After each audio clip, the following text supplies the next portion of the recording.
Era tipo igual a qualquer outra noite. Sentado na viatura, olhando para a noite com um cigarro na mão esquerda e o cotovelo encostado na beira da janela aberta. Trabalho numa área bem deserta. A Rota 50 já é conhecida como uma das estradas mais solitárias. Então imagina quantos carros vejo em uma noite. Quase nenhum. Meu trabalho é basicamente ficar olhando para o escuro e reportar qualquer mudança. Faz uns meses que eu estou nesse ponto dessa rodovia. Sou estagiário da Polícia Rodoviária. Então, claro, me colocaram para cuidar da estrada mais isolada da área. Mas nunca reclamei do meu ponto, claro. Ficar a horas de carro da minha casa, mas meu trabalho era basicamente não fazer nada entre as 10 da noite e 6 da manhã. Tirando as abordagens típicas de polícia, só tinha duas outras regras que eu tinha que seguir. Primeiro, ficar iluminado o tempo todo, para garantir que as pessoas soubessem que eu estava ali. Achei que isso ia contra o propósito de fazer as pessoas não correrem, já que não tinha ninguém por perto, mas eu estava recebendo e, com sorte, iria futuramente ter um emprego em tempo integral na polícia. Então segui essa regra sem questionar. A segunda e última regra era a mais estranha. Até hoje, não tive a chance de sequer quebrar ela, mas o policial responsável por me ensinar não cansava de enfatizar. Se você vir um Opala velho na Rota 50 e estiver no plantão da madrugada, não peça para ele parar, em nenhuma circunstância, mesmo que o infeliz esteja correndo acima do limite. Foi isso que meu instrutor policial, já experiente, me falou. Mas, especificamente, um Opala de 1977. Quando perguntei por que um Opala estava acima da lei, ele me mandou só seguir as regras e não pensar muito nisso. Sempre achei que ele estava só me zoando, então nunca levei essa regra muito a sério. Quase esqueci dela, porque nunca tinha visto um Opala 77, muito menos um quebrando a lei. Mas isso mudou, há umas noites atrás. As coisas começaram tranquilas. Uns poucos carros apareceram e sumiram no vazio, mas nenhum que ultrapassasse os limites de velocidade quando me viam. Aquela noite estava escura. Era aquele tipo de escuridão que engolia tudo, o tipo que fazia ser impossível acreditar que o sol conseguiria acabar com ela de manhã. Era 13h24 da madrugada, quando vi o veículo sair do breu. A noite me sufocava, assim como sufocava o Opala 77 preto brilhante. Era um carro que parecia feito para a noite. O ronco do motor era tão bonito que eu quase pensei ser um rugido da vida selvagem. Me ajeitei, peguei meu radar e saí da viatura. Medi a velocidade do Opala, 190 km por hora quando passou por mim. Estava a 65 km a mais do limite da via. Joguei meu cigarro no breu e entrei na viatura novamente. Enquanto colocava a chave na ignição, finalmente liguei os pontos entre a regra estranha e o carro preto correndo para longe de mim. Como disse antes, achei que meu instrutor estava só me zoando porque eu era estagiário. O tipo de carro que ele falou era um que eu só tinha visto em filmes. As chances de um deles estar numa estrada tão solitária quanto a Rota 50 eram mínimas. Meu raciocínio era que, por ser um carro tão raro, ele achou que eu nunca ia encontrar um de verdade e só queria colocar uma história de fantasma na minha cabeça para me assustar nas noites frias. Muito engraçado. Com essa lógica, guardei qualquer medo que eu poderia ter e liguei a sirene, inundando o deserto com o som. Fui atrás do carro devagar. Demorou um pouco porque o cara não diminuiu a velocidade por um bom tempo. Segui a luz traseira do Opala por uns 300 metros, até que ele parou. Parei atrás e desliguei a sirene. A única coisa que passava na minha mente era por que diabos um cara corria tão rápido, mesmo vendo uma viatura. A estrada estava vazia e escura no meu ponto. Eu era a única luz por quilômetros. O motorista do Opala com certeza me veria de muito mais longe do que eu conseguiria vê-lo. Achei que, sei lá, ele estivesse bêbado ou algo assim. Empurrei a porta da viatura e saí com um movimento rápido. Minha luz brilhou no banco de trás do Opala. Seria mentira dizer que não fiquei um pouco assustado com a coincidência. Um carro tão específico e raro aparecendo numa estrada tão solitária que por acaso estava acima do limite da via. Mas tentei meu melhor para não deixar o que meu instrutor disse me assustar. Limpei a garganta, pronto para dar uma bronca no cara por estar acima da velocidade na frente de um policial. Os vidros dele não estavam abaixados quando cheguei. Eram escuros e eu só conseguia ver seu contorno no interior do carro. Bati no vidro com a ponta do radar que eu ainda carregava e fiz sinal para ele abrir. O vidro obedeceu com elegância. Quase dei um passo para trás, quando vi o cara lá dentro. Ele parecia mais velho, uns 40 e poucos talvez, ficando careca, e o pouco cabelo que restava estava lambido com uma quantidade absurda de gel, tanto gel que chegava a refletir a luz do carro. Seu rosto era a parte mais chocante de toda a sua aparência. Ele parecia estar derretendo. Não consigo descrever de outra forma. Suas bochechas e lábios caíam quase como um líquido espesso em vez de sólido. Os olhos eram pretos e desbotados, os lábios rachados e uma das sobrancelhas faltando. Ele parecia estar no limite do Vale da Estranheza. A pior parte nem era a aparência. Como falei, só era mais chocante. A pior parte mesmo era o cheiro. Ele fedia muito. E não era como se cheirasse a merda. Ele cheirava a uma fábrica de produtos químicos. Era forte e absolutamente repugnante. Ele cheirava a morte. Dei um passo para trás instintivamente, respondendo a uma combinação da sua feiura e cheiro horrível. "Senhor, que cheiro é esse?" perguntei em voz alta, tropeçando nas minhas próprias palavras. Sua expressão não mudou. Ele começou a abrir a boca de uma forma que parecia antinatural, como se estivesse conscientemente fazendo força para mover os lábios. Sua boca se abriu um pouco demais para falar, e eu vi que dentro não tinha dentes. Olhei para o homem por alguns segundos desconfortáveis. Ele fechou a boca de novo, sem dizer nada, nem soltando sequer um suspiro. E então continuou me encarando com seus olhos sem vida. Tinha algo errado ali. Eu podia sentir. Me senti péssimo só de olhar para ele. Comecei a me arrepender de ter parado aquele Opala. Eu devia ter ouvido meu instrutor. Mas ok, me controlei. Só porque o cara parecia um pouco estranho e cheirava mal, não significava que eu estava em perigo. Relutantemente, continuei com o discurso de abordagem policial. "Você estava a 65 a mais do limite de velocidade, senhor? Vou precisar ver sua carteira de motorista e o documento do carro, por favor." Tentei soar confiante, mas por dentro, meu coração martelava. O cheiro, que já era ruim, ficou pior.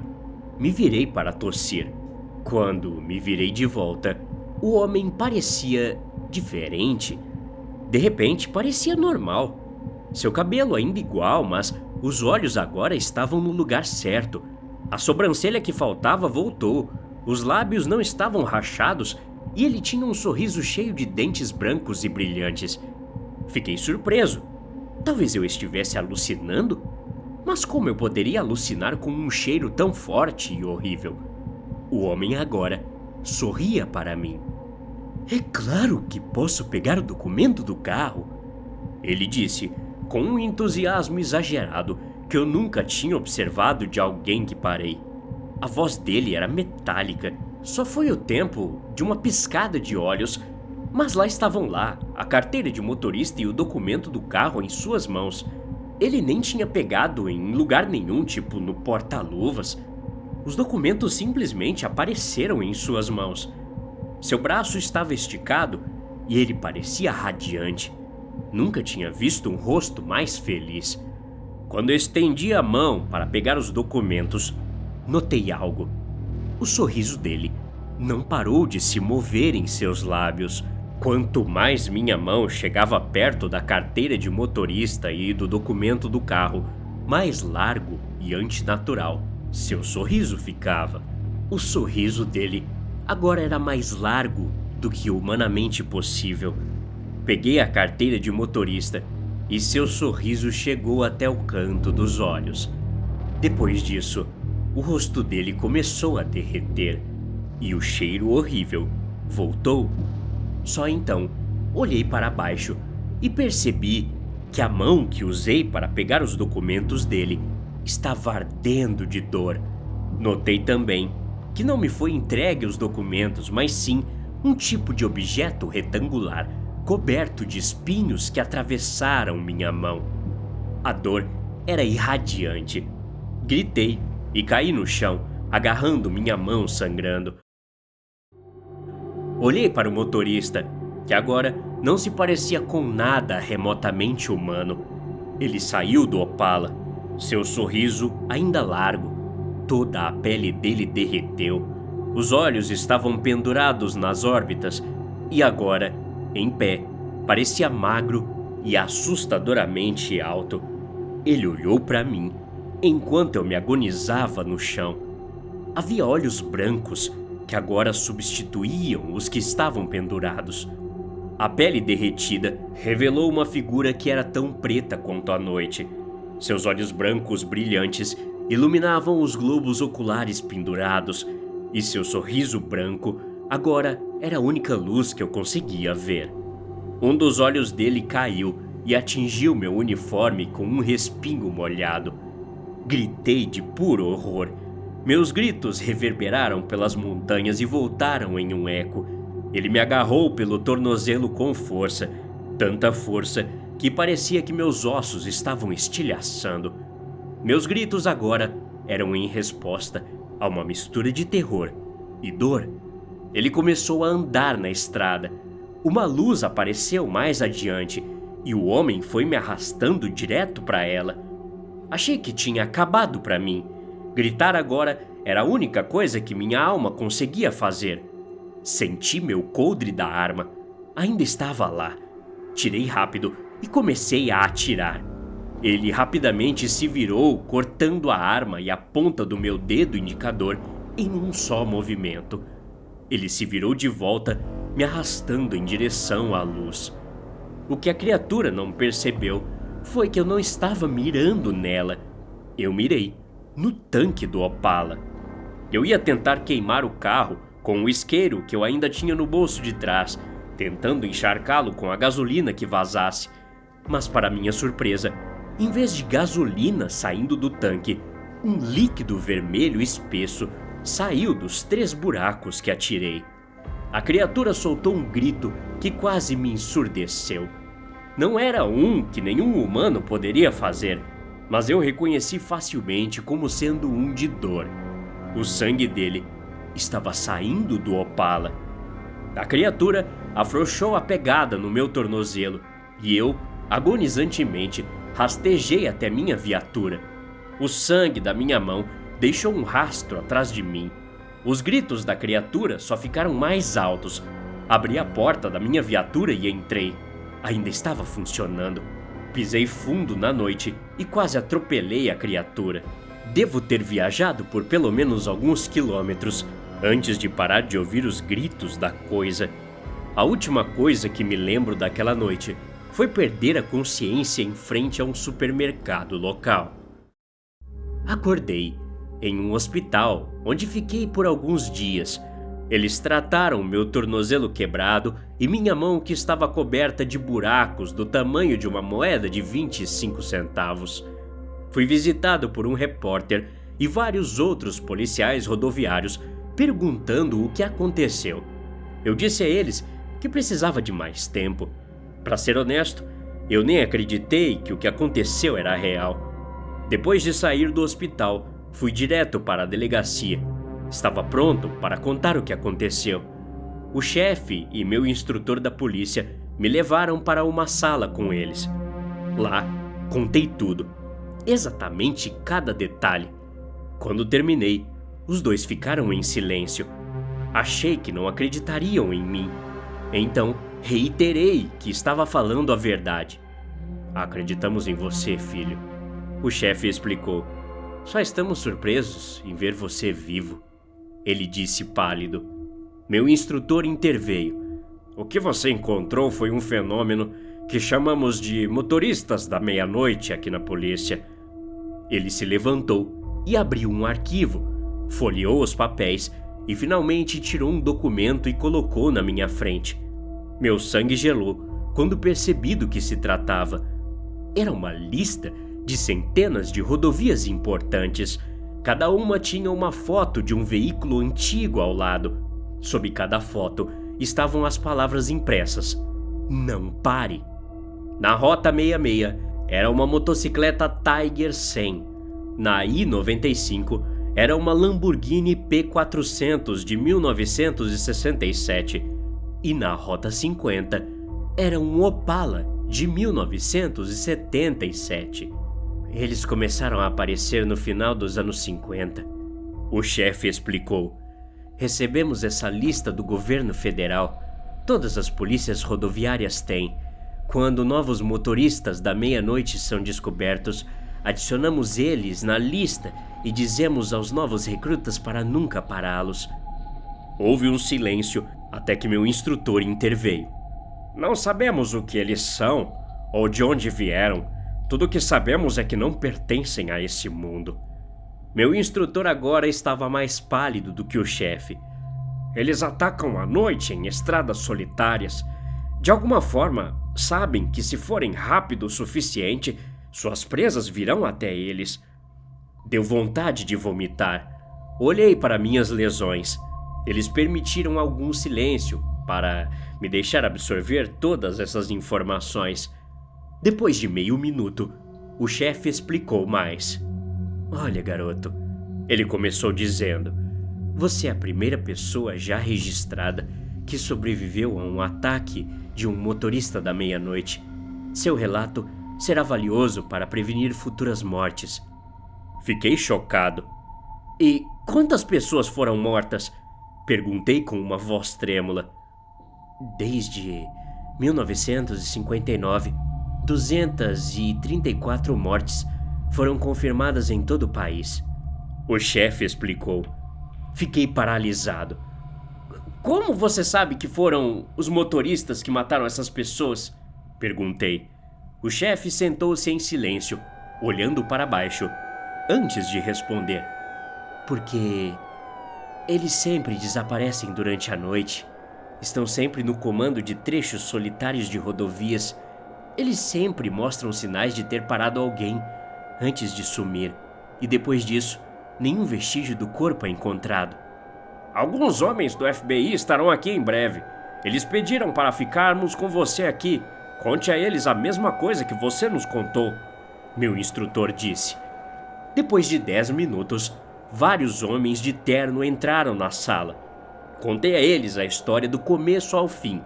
Eles me disseram para assinar alguns formulários e que eu não podia contar a ninguém o que vi naquela noite. Em troca do meu silêncio, me ofereceram um cargo fixo na polícia. Esse meu relato, sou eu quebrando esse contrato. Não consigo mais ficar em silêncio. Essas coisas são perigosas. Não sei se estão em algum lugar além das rodovias.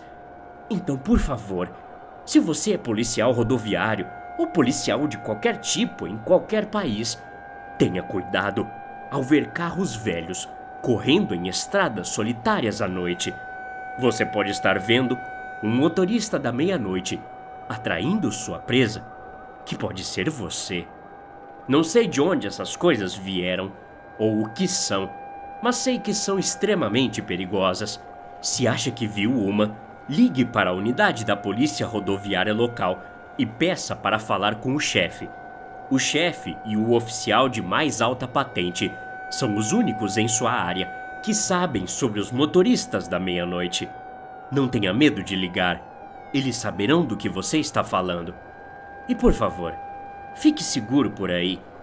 Quem sabe que outros horrores estão escondidos no meio do nada. Até a próxima. Obrigado.